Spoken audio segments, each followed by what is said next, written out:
Henshaws Knowledge Village. This video is free to watch thanks to the kindness of our donors. If you would like to donate £10 towards our work, you can do so by texting Henshaws to 70085. Welcome to Henshaws Knowledge Village. My name is Mark Belcher and I'm with the fantastic Alice, who's going to tell us a little bit about Braille. Just before we get into that, just to let you know that we've done a series of Braille videos, Alice and her Braille devices. And we're going to do a bit of a playlist as well, so you can go straight to it and get an understanding of, you know, from the metal to the high-tech solutions. So Alice has bought a brand new piece of kit, haven't you? That you're going to tell us about. Hi everyone, by the way. Hi. So Alice is going to say hello in a minute, and then we're going to she's going to tell us things I don't know, because I know nothing about this BrailleSense 6. Other than she got it from our friends over at Sight and Sound, so that nice work, nice little link there. So Alice, what don't I know about this machine? A lot. So, just for a bit of transparency first of all, I bought this BrailleSense 6 from Sight and Sound, as Mark said, and I actually took advantage of a limited time offer. Essentially, if you had a Braille display that you no longer used or you no longer wanted, you could essentially trade it in for the BrailleSense 6 at a really good discount. Oh, nice. So I paid £2,500, which I know is still a lot of money, and I appreciate that. Yeah. And I appreciate that we are in hard times at the moment. But I do feel lucky that I was able to take advantage of this offer, because if I'm going to be totally transparent and honest, I probably wouldn't have even considered buying this kit if it weren't for that deal, because I was able to get rid of an old Braille display and then get something new out of that. So this BrailleSense 6, essentially I've talked a lot about Braille displays which you connect to screen readers. I've also talked to devices that have screen readers on. I've also talked about like the basic Braille note taker that I have, where you can do basic things like word processor, like calculator, things like that. Yeah. Whereas this is a fully functioning note taker. So essentially it actually is an Android tablet with the Braille display functionality built in. Okay, so you can go to the internet and you can do... Yeah, because essentially you've got your Braille display apps, like the specialist BrailleSense 6 apps, like your word processor, your notepad, the email client, the web browser, but you can also download Android apps from the Play Store. Right. So it kind of doubles up as a specialist BrailleSense note taker, but also as an Android tablet. Okay, so you can literally do anything a tablet do. So you could listen to music, you can go to YouTube, you can do whatever you need to do. Yeah. From that one device. Yeah. So how are you getting on with it? Yeah, I like it a lot. I mean, I'm going to be honest, I actually use it more as a backup device, because I still use my iPhone as my main device, along with my laptop connected to another Braille display that I've got. Yeah. Because learning this, because it's all Braille, for me, it's a whole new command structure. Okay. Because I solely rely on the Braille keyboard, which I've now got my fingers on. So I solely rely on that to get around. I mean, you can connect external keyboards, like there are USB ports to connect external peripherals like keyboards, but I'm just going to be able to focus on it as a simple device for me that I just navigate using the Braille Perkins style layout at the top. Brilliant, brilliant. And it's got speakers there, I see, as well. Yeah, so the speakers on this device, as well as it being a Braille display, it also has text-to-speech functionality. So you can either use the BrailleSense vocalizer voices, which I use, or you can also use the Android text-to-speech engine. The lat one's just not as good, I just like to be able to use, I don't know, like they're both as good as each other. Like the Android one is like the voices you'd hear when you talk to Google. Yeah. Whereas the BrailleSense vocalizer is like the vocalizer voices. Bit more like what you have on your iPhone. Yeah, okay.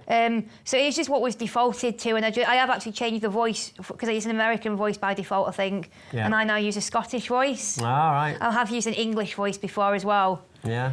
But yeah, so what you can actually do, which I think is really cool, is you can actually turn the Braille element off and just rely on the voice element, and you can do it the other way around, so you can turn the voice off and just rely on the Braille element. Okay. So anything else you want to tell us about this machine of yours? Yeah, so what I think is really cool is in terms of the layout, because have you ever had a PC or a laptop or anything where you've got two sockets, a microphone and a headphone, and they feel exactly the same? Yeah. And it's knowing which is which. Well, what I think is really cool on this is, on the casing of the display, above the microphone slot or the jack, there's a letter M, and above the headphones jack, there's a letter H. So you can't. And that's tactile. Yeah, so it's Braille. Yeah. It's just the letters M and H in Braille. Oh, I can see that now, yeah. And the same on the other side for your USB-C ports. Above the one nearest the back of the device is the letter P, and that means power. So when you connect things like a power supply or you connect it to a PC for data transfer. And above the other USB-C port is the letter V, which means video. Yeah. So if you wanted to connect like a video, like a camera or anything like nice that. and easy. So you'd know which one, so you know, for example, not to plug the power supply into the one that says video. No, it is a nice touch, that. We don't need to label the USB-A ports because there's one on the right and one on the back, so and they do the same thing. Okay. But yeah, I mean, wouldn't it be amazing if you could buy a laptop and there's a tactile M and a tactile H? Even in Braille, so you know which is your microphone socket and which is your headphone. Yeah, or we could use a humble bump on that we've talked about That's great, before. but it means then someone's got to do it for you, haven't they? Yeah, they do. This would mean that this for me, for example, I didn't need to ask a sighted person which is the microphone socket and which is the headphone socket. Good point. So it's about universal design. Yeah, absolutely. So let me tell, while we're on about how it looks, can you walk us through some of the features at the front there? Just, I know you did some of it in the last videos, but for those that have just bounced onto this one. All this and the top? Yeah, all of it. Yeah, so it's interesting. Some of my favourite buttons. So above the Braille cells, you've got cursor routing keys. So say you're editing a document and you need to place your cursor in a certain position to delete a letter or insert text. Yeah. You'd press the cursor routing key above the relevant cell. Okay. So that gets you to it quicker. Yeah. Yeah. Well, especially with the Braille display because you haven't got your arrow. You have got keystrokes and moving by character, but it's just a lot quicker. Right. Okay. You obviously got above all that. You've got things like your space. There's like a row of 7 buttons, so 6 pretty small buttons, and then your long space bar. And they're for doing things like they act as, for example, like your tab key. Yeah. And your escape key and things like that. Control, and some of them have got F1, F2, yeah, F3, so you've got your function. So you've got your 4 function keys. Yeah. So F4 is your escape key. Okay.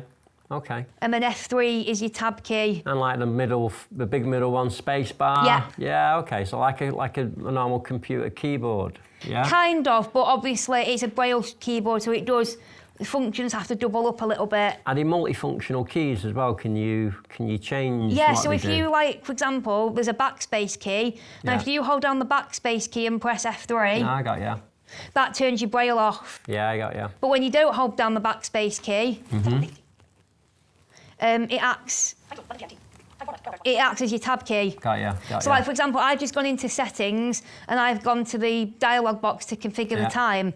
So if I press the tab key, I'm going between different controls. For example, you've got your time zone, then you press tab to go to your time format, then you go to the time itself, then your date format. So that's the tab key. Yet when you hold the backspace key down, it's a totally different function. Right.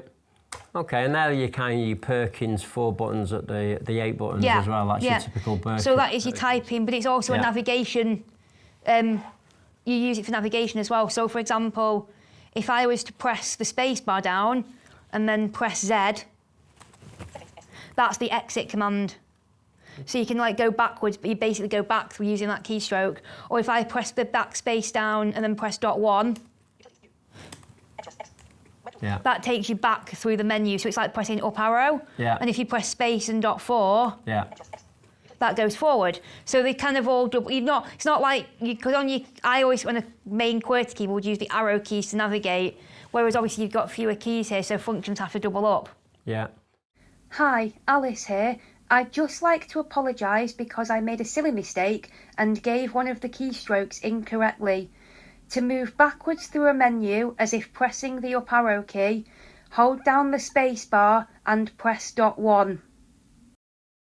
How does the Braille refresh work? Really good, So nice you've got your scrolling keys. Now I always use the left scrolling keys. Yeah. So if you're, say for example, if I was to read the help manual, if I was to open that up, which I'm about to do. Which I'm sure you don't need. I actually do, you know, because it's so different. I'd actually recommend anyone who, unless you're really familiar with how Braille note takers work like this, it's a really useful document to have to hand, because I don't use it as often as perhaps I should do, because I'm still in my QWERTY keyboard and iPhone and all that jazz world. Yeah. I have to when I do use this, I have to go back and... Yeah. So as you can I suppose on your iPhone and your PC, you've got all that muscle memory, haven't you? Yeah, and I think as you get older, you lose muscle memory. So it does take me longer to keep new things in, like tech know-how and that. So just to go back to the scrolling keys, so I'm on the very start of the help guide, and it says 1.1, what is the BrailleSense 6, question mark. Yeah. Now I press that left scroll key down, and that pans it to the right. So it's like the BrailleSense 6 is a HIMS branded Braille note taker, developed and manufactured by Selvers Healthcare for people who are blind and visually impaired. So I'm scrolling using that left scroll button. Yeah. So here's a question for you. Yeah. That's not related to this. Go on. That's just got one line of text on it. Yeah. And then you move up and down to then feel those lines of text. It's never happened, but I've seen refreshable kind of iPads, allegedly, where they've got a full kind of iPad I've seen a very size. heavy version of this. Yeah, how do you feel about that? Where you've got all, you know, you'll have a page. Yeah. See, I think that'd be so helpful, especially when you've got to work. If you're doing like maths, for example, and you've got equations on multiple, like you've got the same equation across multiple lines of text. That's it. That's when. And also, if you're doing things like skim reading, like say you're looking for doing some research and you need to look for a particular quote in a book, it'll make it a lot quicker to like skim read multiple lines of text. I mean, when you're a Braille reader, skim reading is a lot harder anyway than when you're a print reader. Yeah. Because obviously Braille takes longer to read than print. You can't just like look so you can literally put your hand on the page really and just find the thing you think you want to find. Yeah, and you'd obviously have more text per Braille. You wouldn't have to pan it as much. Yeah. So that's something for the developers then, yeah? Yeah. What's wrong with them? Get it done. But then I am so used to this as well now. So anything, any kind of lasting remarks to our viewers about it? I would definitely say this is just my personal opinion. Yeah. I obviously appreciate under normal circumstances these are not cheap devices. Yeah. I'd also say as well, just because it's like when you learn anything new, like a totally new, even though it's Android, it's ultimately a new operating system in terms of the Braille structure of it. Yeah. So read the manual, because I know that the manual is on here, but you can also download it from the HIMS website as well. Yeah, me and James were having a laugh about manuals, because James reads manuals. Unfortunately, I don't bother. Which probably makes me a lot slower getting to use things. But so when's this going to be your #1 Braille thing? Probably, if I'm going to be totally honest, never. Why? Because this is a nice little backup for when I'm like at other places where I don't have my laptop with me. Ah, right, got you. Right, yeah. Because you can't. I'm just used to having like arrow keys and QWERTYs and touchscreens. I'm not used, because like you do an LCD display on this, which is no use to me. Yeah, got but you don't have that same level of. Nah. I can't explain it, but no, you have. As you get older, it's harder to learn a totally new setup for tech. Hey, tell me about it. So like my go-tos are iOS and Windows, but I'm glad I have this because like I actually quite like. I know it's so like small, but I actually do like doing emails on this because sometimes it's nice to lock my phone screen. Yeah. Because I don't always want my phone screen, my screen time to be like set. You use your screen for an average of 7 hours a day. So has this got Wi-Fi as well? Yeah, right. I was so that's part of it. So I've just literally just before filming this video, I actually connected it to the Henshaws guest account. Yeah. And it works straight away. Yeah, brilliant. And actually, one of the things I do is, one of the notes I have on this BrailleSense is a Wi-Fi code that I need because obviously I can't see the router. Yeah. I actually store it. So I actually did use this device to store a note in it of a Wi-Fi code. Okay. Which I can then go back to. Right. Well, I think we're done, aren't we? I think so. Yeah. So you're going to say goodbye to the viewers. Yeah. I hope you enjoyed this video, and I hope you found it useful. And yeah, goodbye. And thank you. Yeah, thanks for watching. Me and Alice are going to do a couple more videos about Envision and Ira. I always used to pronounce it wrong. Yeah, I always pronouncing it wrong. So Ira. Ira. So anyway, we'll see you soon. Bye. Our videos are helping people around the world to go beyond expectations.